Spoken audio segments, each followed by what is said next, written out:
All right, so Mistral 3.1 just dropped, and everyone's talking about how this 24 billion parameter model is crushing benchmarks against Google Gemma 3, OpenAI's ChatGPT 4o, and some others. But does it really live up to the hype when you're running on your own hardware? So after spending some time testing it and tweaking it in our system on my DIY AI server, I've discovered some interesting limitations, and I kind of want to talk about it today because the benchmarks look really good. So especially when it comes to memory requirements. Today, I'm going to show you exactly what this means.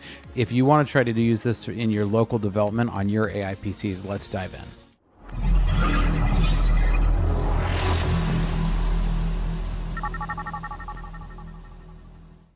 Welcome to Startup Hack. I'm Spencer Thomason. Here at Startup Hack, we love to train software developers in our licensed coding boot camps, as well as to build custom software solutions for companies. With a decade of executive leadership as a fractional CTO and 25 years of software development, I've mastered transforming tech teams and products. All right, so Mistral 3.1 has launched, and I want to go over their site release here with you guys and talk a little bit about this today because I think their release is really interesting, and you all know that I'm really interested in these small models. So I want to go over some of these details here. So Mistral Small 3.1 got released, and this new model comes with improved text, multimodal understanding, and an expanded context window of up to 128K tokens, right? So 128,000 tokens. The model outperforms comparable models like Gemma 3 and GPT-4o Mini.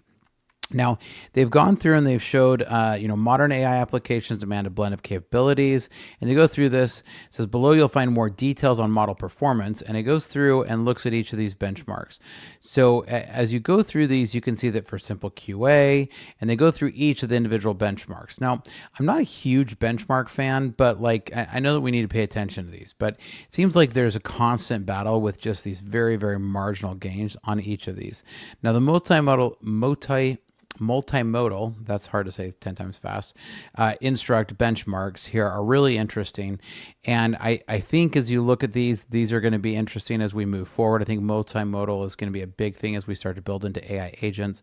Long context is going to be really important as we move into it. And so ultimately, I kind of just want to dive into these key features and capabilities. You guys can all look these up and look at these those benchmarks if that's really what you're looking for. But I like these key things here, right? So lightweight, Mistral Small can run on a single RTX 4090 or a Mac with 32 gigs of RAM. Now, in my experience, running on the 32 gigs of RAM is really slow and nowhere near the speed of running something on the GPU, right? Now, your fast response conversational assistance, this is ideal for a virtual assistant or other applications where quick, accurate responses are essential. And then it goes through some of these other pieces where you can fine tune it. It talks about the foundational for reasoning. And this was really, really interesting, but it says that it is available everywhere.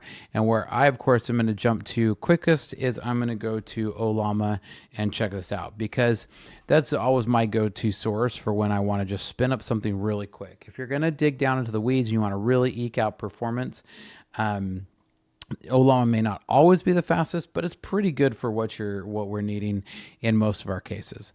Now, one of the very first things you notice here is that this shows 15 gigs in downloads. So my very first take on this was I was thinking, this should work pretty good on my DIY AI PC, the server that I've built. So if you've been following along my channel, and if you haven't, then definitely make sure you leave a comment down below because I love to hear you say hi. But also make sure you check out my AI DIY server or PC build because I give you a step-by-step breakdown on exactly how to build an AI server that you can run for your business or for your development needs for under $500. So I did a ton of research and I pieced together something that is super powerful.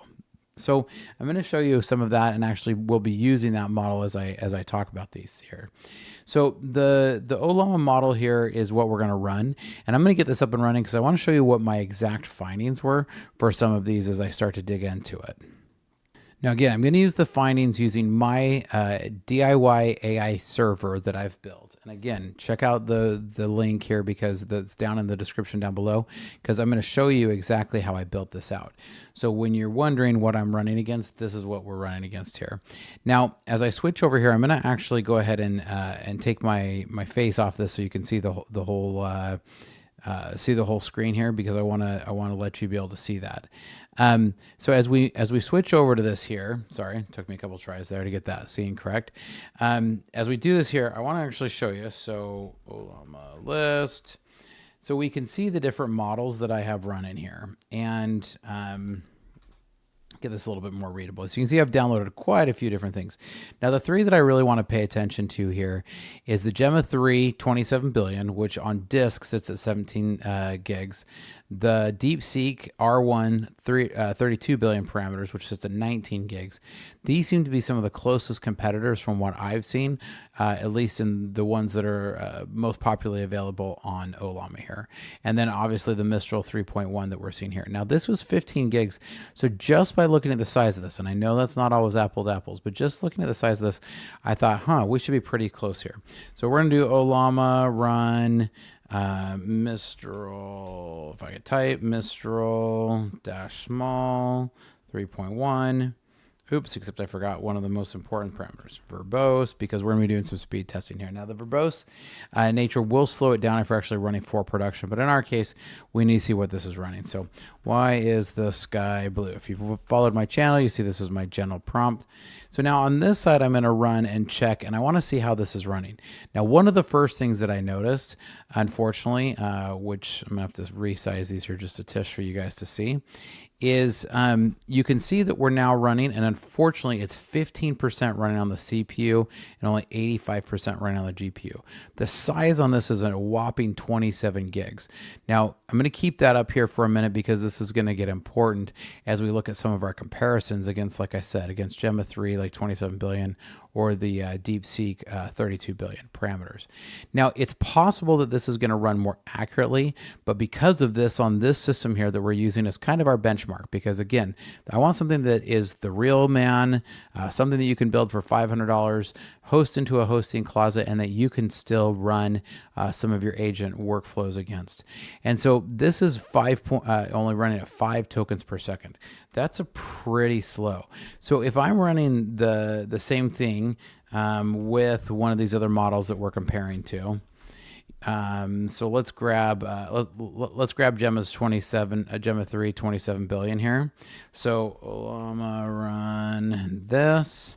Now, when we're running this one here, and it's going to take it just a second to get started. And again, I'm not running this even on my machine. I'm running this on this server here because the server is a little bit more hardware than I have that I'm running here. So it's taking just a minute to get this guy up and running. And why is this guy? Oops. And I already forgot to add my prompt so we could see our benchmarks. Why is this guy blue? Now, when we run this here and we go look at this, you can see that even though it has more parameters, it's actually larger size of parameters. This 24 gig is only running 5% on the CPU and 95% on the GPU. So, and again, sometimes I can actually get this to run just right on the edge. I can get the Gemma 27 to run on entirely GPU. There's probably a couple of things I need to shut off on the system. If I do, I can usually get it right to where this model will squeeze in entirely to the GPU. Now that's pretty good because when you see this come back then, once this finishes up here, and I'm going to pause this just for a second so it can finish up. So you can see we're running actually double the tokens per second because of that difference to it being loaded into the CPU. Now, even 10 tokens per second is nothing to write home about, right? Probably fast enough for an AI agent if you're running this, but that's still gonna be pretty slow and definitely not really fast enough for conversation, right? The conversation definitely isn't gonna be fast enough for that. So let's jump out of this one here and get back to one of our others. So the next one I want to try is the DeepSeek 32 billion. Now this has a much larger parameter, but one of the things DeepSeek, as we all know, is super good at is how efficient they are. So by running this guy here, and again, it's going to take just a second to get this loaded up into memory, swapping these in and out of memory. And I'm doing this, pretty much real time for you here, pausing occasionally, but now we notice that this size is 23 gigabytes running at 100% on the GPU.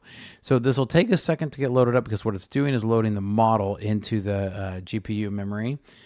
And I already did it again, where we want to actually get it loaded with the verbose so we can see the benchmarks.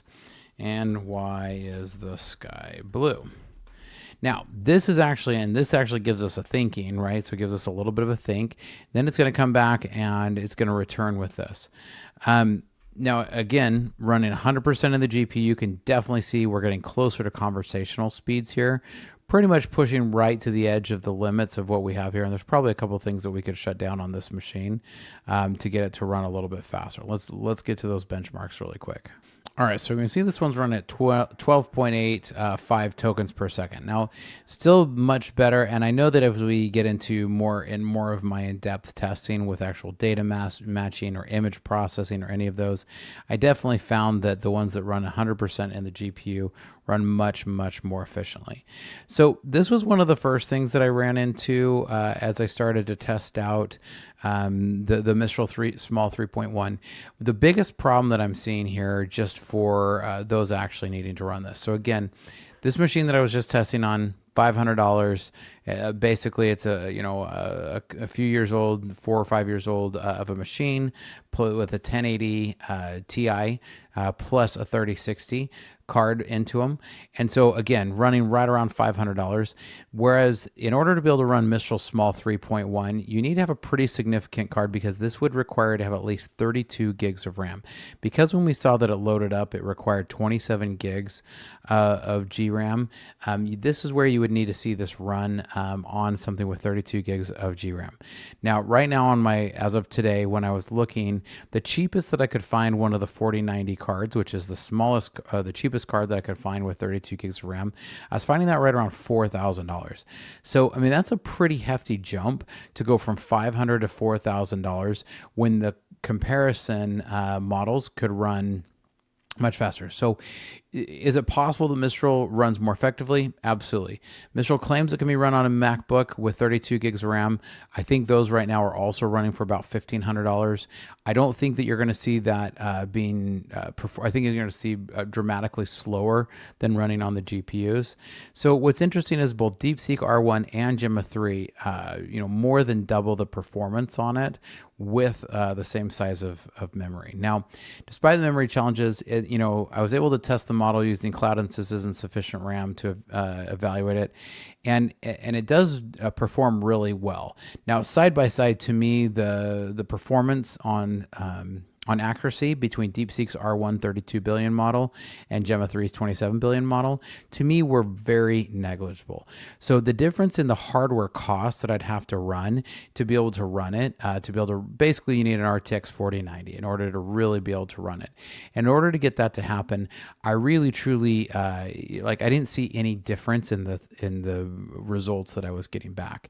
And so despite the hardware limitations, Mistral 3.1 does seem to have some compelling cases by their argument. I didn't get to test it a ton just because I didn't want to run a ton. I'm kind of cheap on this kind of stuff because I really like to build stuff that is real, that a real developer can start to look at. So to me, the real alternative here would be, to me, DeepSeek's R1 32 billion model parameter wins. Gemma 3's 27 billion model parameter also would win because those are things that I can run on something in the $500 to $600 range. Now, if you're companies looking to build out systems that aren't connected, or if they're trying to build out some AI agents and you want to dive into a specific use case, reach out to us because here at Startup Hack, we love to build software, custom software for companies. So check out startuphack.com/Spencer because we can help you out. Now, despite a little bit of my criticisms, I love that people are working on these smaller models. I think that Mistral just missed just a little bit to get it down under that 24 gig limit. I think there's a pretty far gap between the 24 gig limit and something that's going to require 32 gigs, which is the next step up.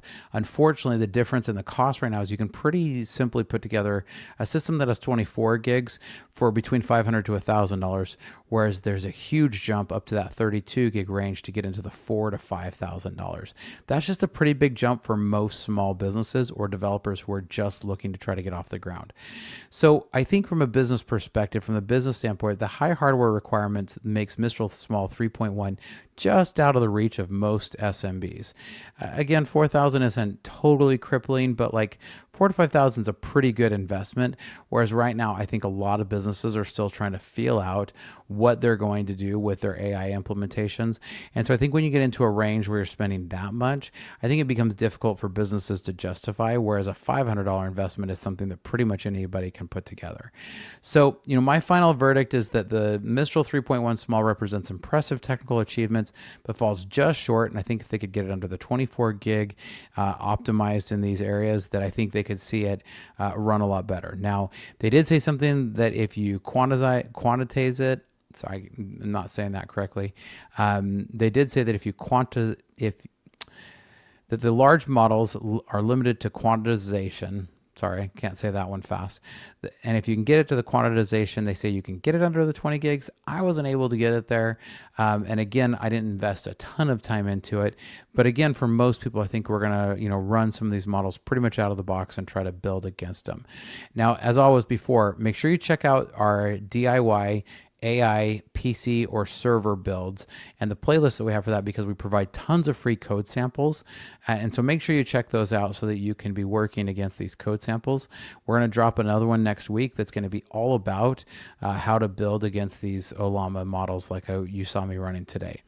So I'm still optimistic about Mistral's future models, and I'll be watching really closely to see if they can get them under that 24 gig mark. Now, what are your thoughts? Do you agree? Do you disagree? I love to have a great discussion. So reach out, because here at Startup Hack, we love to train software developers in our licensed coding boot camps, as well as to build custom software solutions for companies. So reach out, because we'd love to help. Check out startuphack.com/Spencer, and here's some great information about some of the services that we can provide. Hi, my name is Spencer Thomason, and I'm a fractional CTO. With over a decade of executive leadership and a solid 25 years in software development, I've mastered the art of transforming technology teams and products. So what is a fractional CTO?